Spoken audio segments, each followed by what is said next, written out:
Hey Michael, I wanted to show you one more thing. I don't know if you remember, I was saying that it'd be really helpful if everybody knew these 6 chords, and I'm going to show you what those 6 chords are.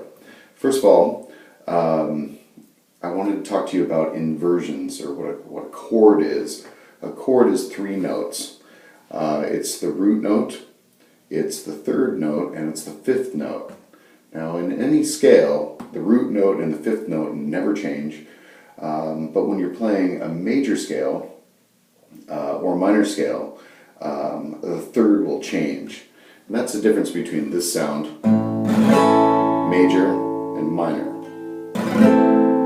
You might be familiar with those power chords if you've been playing for a while.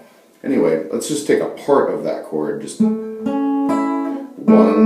3, 5. Okay?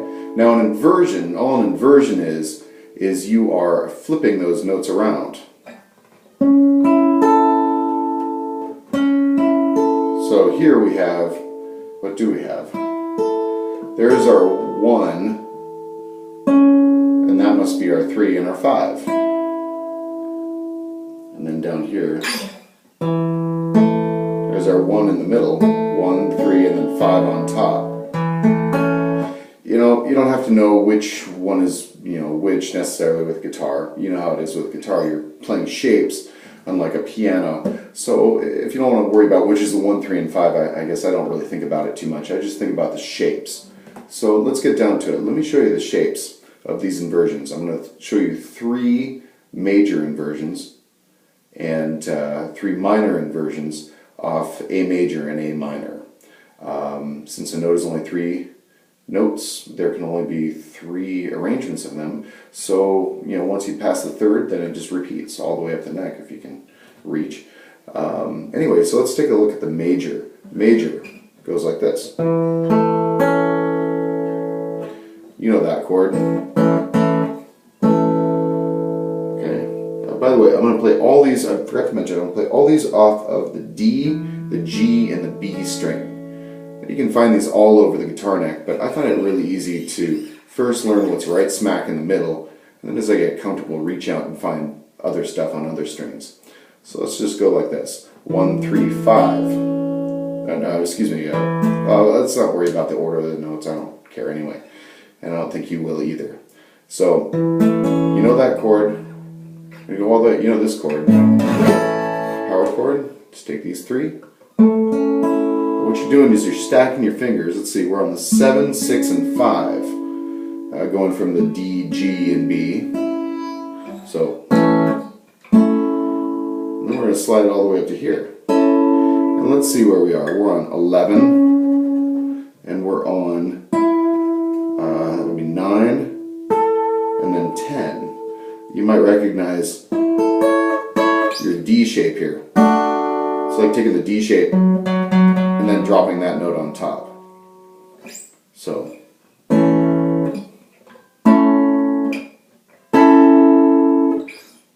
there are your 3 inversions. Now minor, you know your minor, A minor probably. So you're on 2, 2, and then 1. So there's that drop 3rd. You might know this power chord too. We're going to take 3 notes from that. 1, 3, 5. And then we're going to slide it all the way up here to the 10th and 9th fret. 10, 9, 10.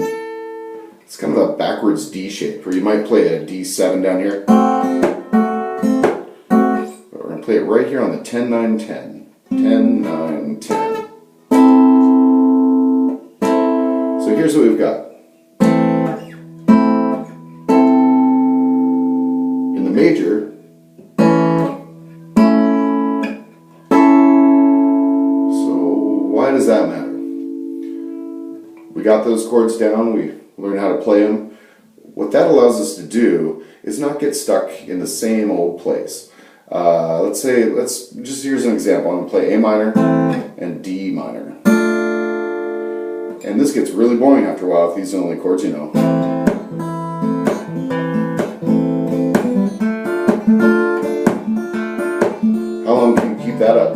people start snoring. So we're going to switch it up.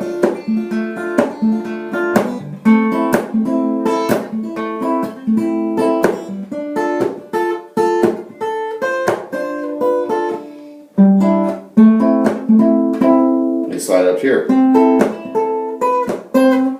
I'm just embellishing, I'm just playing that.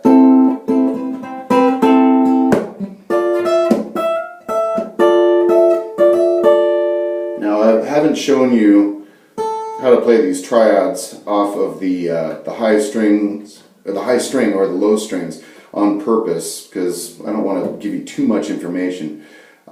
You can probably figure that out once you get comfortable figuring it out right here. You just start reaching out and grabbing other notes, and you're like, oh hey, there's the completion of that whole arpeggio down the neck. So anyway, one more time, we're gonna go major goes 1, 2, 3 on the second fret, and we're gonna stack them. We're gonna go, what was that? 7, 6, 5, and then here, this is your D shape.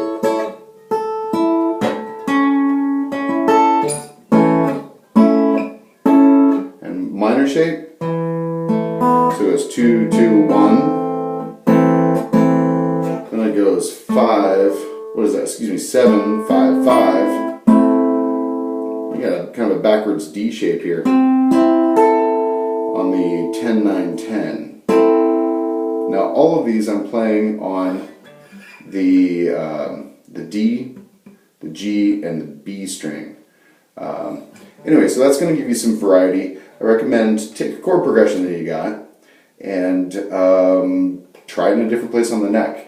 You'll find your songs get a lot bigger really fast, and they certainly get a lot more interesting. And it really gets you out of those cages down there. Also, if you know the scales that I showed you, all of a sudden you're going to notice, well, hey, check it out. That's smack right in the middle of this scale that I know. So that's good news too, because you're not trapped in playing chords down here and then going up here and soloing, and then you can incorporate the two together. Kind of Jimi Hendrix sort of thing. He popularized playing chords and soloing and singing all at the same time. The way he's able to do that is because he was chording right where he was soloing. He wasn't bouncing all over the place like this so much. So anyway, one more trick. Good luck. Have fun.